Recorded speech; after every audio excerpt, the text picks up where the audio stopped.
is Sonia. This is my very first video and I decided to do a first impression on the Tarte Amazonian Clay Full Coverage Foundation. So I run in the color Medium Sand and just stay tuned to see how it goes. Alright, let's get started. Okay, so this is the foundation in its original packaging. I really like how it's a squeeze bottle. In my opinion, this makes it a little less messy when applying it. Sorry you couldn't see that, but I got color matched at Ulta in Medium Sand.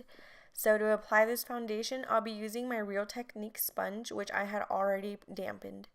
And for primer, I'm using a sample of the Glam Glow Glow Starter in the color Nude Glow. Sorry, so much glow. So all I'm using is a pea-sized dot to apply all over my face. A little goes a long way with any primer in my opinion. Okay, so once that's applied, I'm adding some product to the back of my hand, and I usually like to start off with a small amount and build it up from there.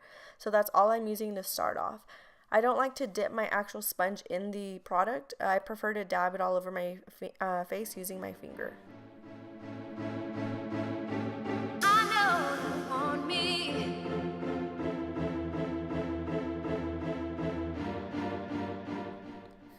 Okay, so just by what I've already applied, I know my big face is going to need some more. So here I go. But this may be different for everyone. I just like a full coverage every time, no matter if I'm going clubbing or if it's just a errands kind of day. Okay, so I had already dampened my sponge like I mentioned earlier, but you know that dries instantly. So I'm going to spray it again until it can feel fresh again. And usually my technique, when I start to blend it all out, I don't have an actual technique that I follow through. I really just go ham on this. I start at one piece, jump to another, then go back over it again, and just over and over again.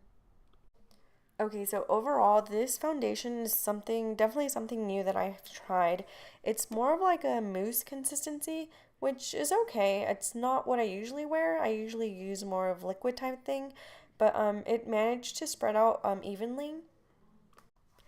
It doesn't have a weird smell to it like other foundations that I've tried, and it actually feels pretty light on the skin, even though it's like a moussey consistency like I mentioned earlier, but it definitely feels like you're not wearing anything at all.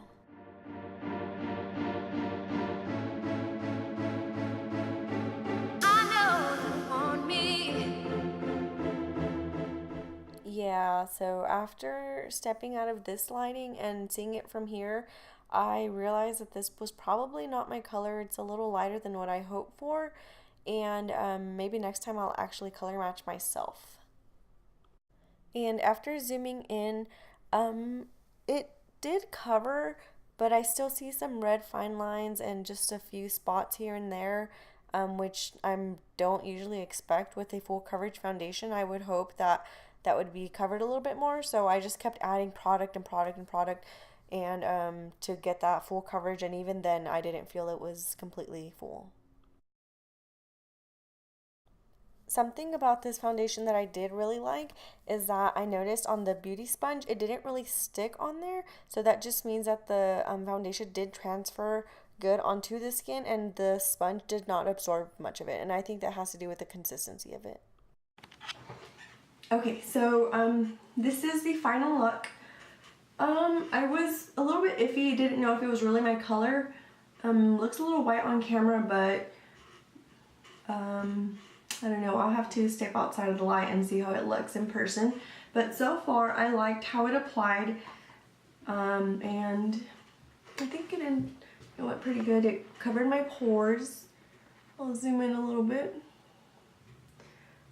It's not the fullest coverage foundation that I've tried before, but it's not bad. I would probably rate this, I would give this like a 7.8, almost an 80, so that's not bad. Thank you for watching. Do make sure to subscribe down below and give this video a thumbs up if you liked it, and go ahead and leave me any comments if you want to see any more first impressions or anything like that.